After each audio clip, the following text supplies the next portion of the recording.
Karoline Leavitt, a public figure accustomed to the scrutiny of airport terminals, entered Phoenix Sky Harbor International Airport with a sense of routine, yet an undercurrent of tension. What began as subtle glances and hushed conversations escalated into a blatant act of discrimination when flight attendant Melissa, stationed at the gate, singled Karoline out for additional security clearance. A thinly veiled attempt to deny her boarding. Melissa's demeanor, shifting from a forced smile to hardened resolve, betrayed her personal bias, a stark contrast to the standard, efficient procedures observed by other passengers.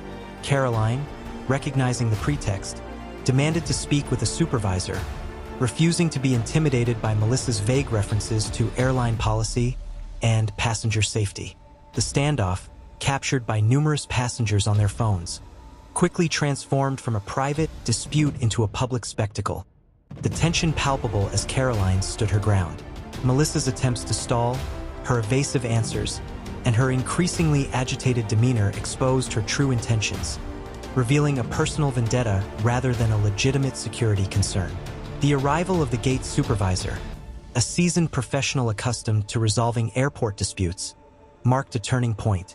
His initial skepticism of Melissa's claims, followed by his decisive clearance of Karoline to board, underscored the illegitimacy of Melissa's actions.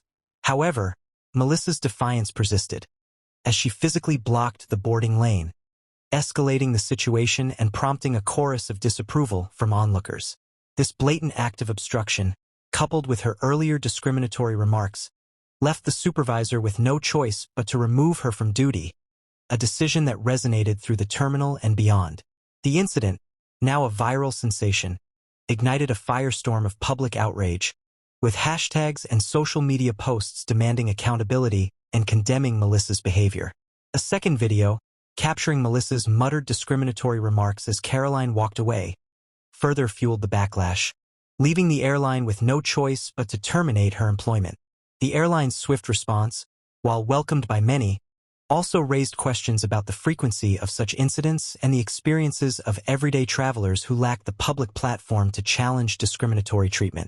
Karoline, watching the fallout from her hotel room, recognized the familiar pattern of public outrage and corporate damage control, but she also felt a sense of responsibility to highlight the broader issue of unchecked bias. The encounter with an older woman, who expressed gratitude for Karoline's stand against discrimination, reinforced the significance of her actions, demonstrating that her fight was not just for herself but for all those who had been subjected to similar treatment. The incident served as a powerful reminder that individual action can spark societal change, that the fight for fairness is an ongoing struggle, and that even in the face of overt prejudice, the power of collective vigilance can hold individuals and institutions accountable.